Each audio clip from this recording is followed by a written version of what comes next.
এখানে একটা থিম তৈরি করা হচ্ছে এবং আমার মনে হয় এটা আমাদের কাছে একটা বড় পাওয়া।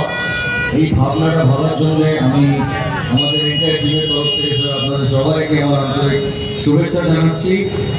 কারণ আমি মনে করি এই পুজোয় অনেকগুলো ভালো বাংলা ছবি আসছে প্রতি বছরের মতো, এবং এই সময় বাঙালিরা বেরিয়ে পড়েন বাংলা সিনেমা দেখার জন্য, ভালো ভালো খাবার খাওয়ার জন্য। এবং আমি চাইবো যে আপনারা প্রতিটি বাংলা ছবি হলে গিয়ে দেখবেন, প্রতিটি ভালো ভালো বাংলা ছবি আসছে। আর আপনারা নিশ্চয়ই, আমি করজোরে বলছি, দেবী চৌধুরানী হলে গিয়ে দেখবেন। আমি এইটুকু বলতে পারি, আজকের দিনে দাঁড়িয়ে আপনারা সবটাই জানেন বাংলা সিনেমায় এই ধরনের স্কেল, এই ধরনের অর্থ। কারণ বঙ্কিমবাবুর যে কোনো উপন্যাস নিয়ে কাজ করা মানে, সিনেমা করা মানে তাতে একটা বড় স্প্যান, একটা বড় ইতিহাস নিয়ে তুলে ধরে।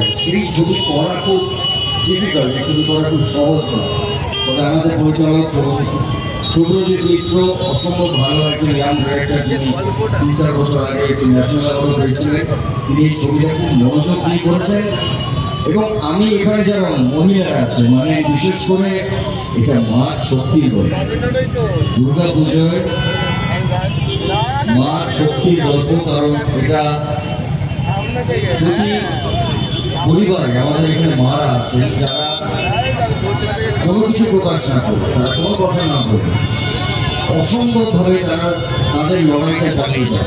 আমরা বুঝতেও পারি না, নাহলে পৃথিবীটাই ঘুরত। আমাদের কাছে সব থেকে বড় শক্তি হচ্ছে মায়ের শক্তি। সেই আরাধনা আমরা করেছি এই ছবিতে।